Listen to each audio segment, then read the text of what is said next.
अरे दोस्तों नमस्कार। हंसते रहिए, ज़िंदगी में हंसना भी ज़रूरी है।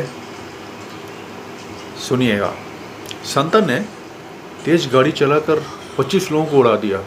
तो जज ने पूछा, तुमने 25 लोगों को उड़ा दिया, तुम्हें अपनी सफाई में क्या कहना है? तो संता कहता है, मैं गाड़ी तेज़ चला रहा था, पर मैंने जब ब्रेक मारी तो पता चला कि ब्रेक फेल है। फिर मैंने सामने देखा तो 2 आदमी जा रहे थे और दूसरी ओर एक बारात जा रही थी। तो आप ही बताओ, मैं गाड़ी किधर मोड़ता?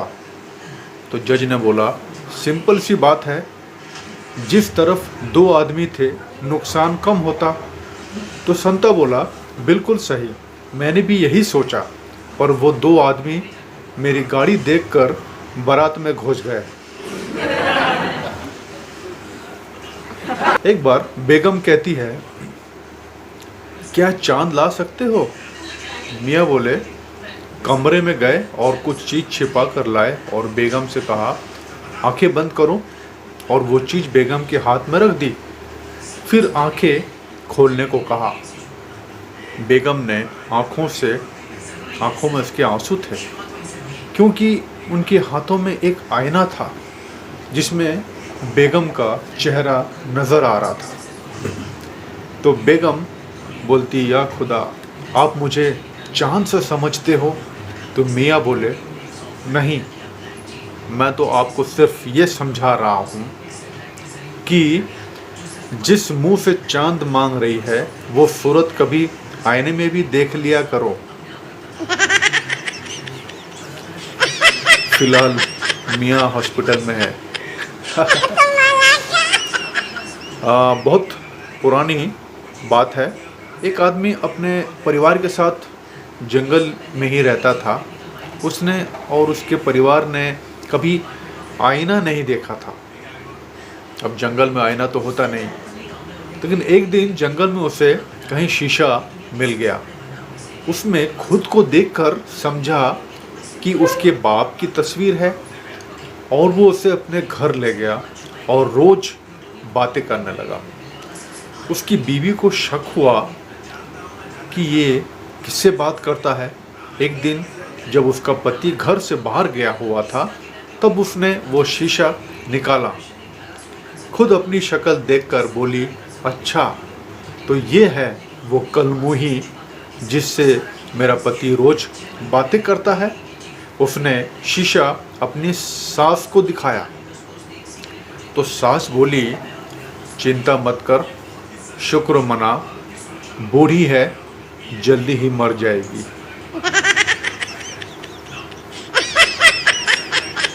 एक दिन भगवान ने एक आदमी की मेमोरी जो है वो डिलीट कर दी। फिर उससे पूछा, क्या तुम्हें कुछ याद है? आदमी ने अपने पत्नी का नाम बता दिया। अरे बाप रे! भगवान हंसकर बोले, पूरा सिस्टम फॉर्मेट कर दिया, पर वायरस फिर भी रह गया। एक बार हस्बैंड आधी रात को अपनी मोटी बीवी को जगा कर बोला, घुट घुट कर मरना सही है या फिर एकदम से मर जाना? तो वाइफ बोली, एकदम से मर जाना अच्छा होता है। तो हस्बैंड बोला, तो अपनी दूसरी टांग भी मुझ पे रख दे और किस्सा ख़त्म कर मेरा। 30 दिन से बिना बताए घर से गायब एक राजस्थानी पति घर लौटा। तो पत्नी बोलती है, मैं थारे गम में बीमार पड़ी थी, जय मर जाती तो पति बोलता है, तो मैं कौन सा शमशान की चाबी अपने साथ ले गया था। पत्नी एक बार बोलती है फ़ोन में, हेलो, कहाँ हो? पति बोलता है, याद है पिछली दीपावली पर हम एक ज्वेलरी की दुकान में गए थे जहाँ तुम्हें एक हार पसंद भी आ गया था। पत्नी बोली, हाँ हाँ, याद आया। तो पति बोलता है, और उस समय मेरे पास पैसे नहीं थे। पत्नी खुशी के मारे, हाँ हाँ, याद आया। तो पति बोलता है, और फिर मैंने कहा था कि ये हार एक दिन मैं तुम्हें लेके दूंगा। तो पत्नी बोलती है और ज़्यादा खुशी के साथ, हाँ हाँ हाँ हाँ, बहुत अच्छी तरह से याद है। तो पति बोला, तो बस उसी की बगल वाली दुकान में बाल कटवा रहा हूँ, थोड़ा लेट आऊँगा। एक बार पत्नी कहती है, जरा किचन से आलू लेते आना। तो पति बोला, यहाँ तो कहीं आलू दिख नहीं रहे हैं। तो पत्नी बोलती है, तुम तो हो ही अंधे, कामचोर हो, एक काम ढंग से नहीं कर सकते। मुझे पता था कि तुम्हें नहीं मिलेंगे, इसलिए मैं पहले ही ले आई थी। अब आदमी की कोई गलती हो तो आप ही बताओ। एक बार हस्बैंड और वाइफ में बातचीत बंद थी, तो सुबह हस्बैंड को जल्दी जाना था। उसने रात को पेपर पर लिखा, मुझे सुबह 5 बजे उठा देना, अर्जेंट काम है। और पेपर वाइफ के तकिए के पास रख दिया। सुबह 8 बजे जब उठा तो देखकर कि उस पेपर के ऊपर में और भी बहुत सारे पेपर पड़े थे और सब पर लिखा हुआ था, उठ जाओ, 5 बज गए, प्लीज़ उठ जाओ वरना लेट हो जाओगे। Moral of this joke is, पत्नी से पंगा नहीं लेना चाहिए। एक बार एक मास्टर जी के घर में 7-8 मास्टर मेहमान आ गए। तो मास्टर जी की बीवी बोली, घर में चीनी नहीं है, चाय कैसे बनाओ। तो मास्टर ने कहा, तुम सिर्फ चाय बनाकर ले आओ, बाकी मैं संभाल लूँगा। तो बीवी चाय बनाकर ले आई। मास्टर जी ने कहा, जिसके हिस्से में फीकी चाय आएगी, कल हम सब उसके घर मेहमान बनकर खाने के लिए आएंगे। सभी मास्टरों ने खुशी से चाय पी ली। एक ने तो यहाँ तक कह दिया, मेरी चाय में तो इतनी चीनी थी कि डर है कहीं डायबिटीज ना हो जाए। टीचर एक बार कहती है, होमवर्क क्यों नहीं किया। तो स्टूडेंट कहता है, सर लाइट नहीं थी। तो टीचर बोली, तो मोमबत्ती जला लेते। स्टूडेंट ने कहा, सर माचिस नहीं थी। टीचर ने कहा, माचिस क्यों नहीं थी। स्टूडेंट बोला कि पूजा घर में रखी हुई थी, तो वहाँ से, टीचर ने बोला तो वहाँ से ले आते। स्टूडेंट ने बोला, नहाया हुआ नहीं था। तो टीचर बोला, नहाया हुआ क्यों नहीं थे। तो स्टूडेंट बोले, पानी नहीं था सर। तो टीचर बोले, पानी क्यों नहीं था।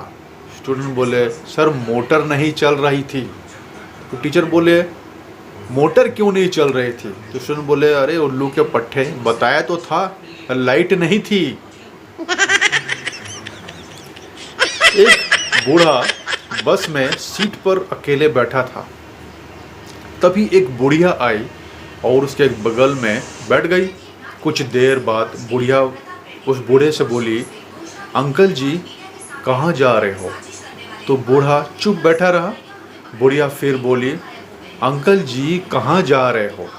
अब बूढ़े से चुप नहीं रहा गया और वो बोला, बेटी तू बहुत सुंदर है, जवान है, तेरे खातिर लड़का देखने जा रहा हूँ।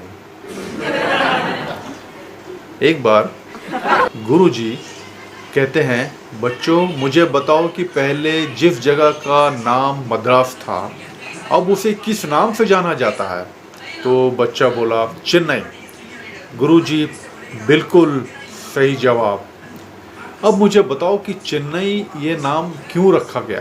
तो बच्चा बोला, सर वहाँ के लोग लुंगी पहनते हैं और लुंगी को पैंट की तरह चेन नहीं होती लुंगी में, इसलिए चेन नहीं चेन्नई ये नाम रखा गया। बताइए क्या हाजिर जवाब बच्चों का। साइकिल वाले ने एक आदमी को टक्कर मार दी और उसने बोला, भाई साहब आप बहुत किस्मत वाले हो। आदमी बोला, एक तो तूने मुझे टक्कर मारी और ऊपर से मुझे किस्मत वाला कह रहा है। तो साइकिल वाला बोला, आज छुट्टी है तो साइकिल चला रहा हूँ, नहीं तो मैं ट्रक चलाता हूँ। एक बार भिखारी भीख मांगने एक घर के दरवाजे पर पहुंचा। दस्तक दी तो अंदर से एक 45 साल की महिला आई तो भिखारी बोलता है, माता जी भूखे को रोटी दो। तो महिला बोलती है, शर्म नहीं आती, हट्टे कट्टे होकर भीख मांगते हो, 2 हाथ हैं, 2 आँख है, पैर हैं, फिर भी भीख मांगते हो। तो भिखारी बोला, माता जी आप भी खूबसूरत हैं, गोरी चिट्टी हैं, गजब का फिगर है, और अभी आपकी उम्र ही क्या है, आप मुंबई जाकर हीरोइन क्यों नहीं बन जाती, घर पर बैठकर बेकार ही समय व्यतीत कर रही हैं।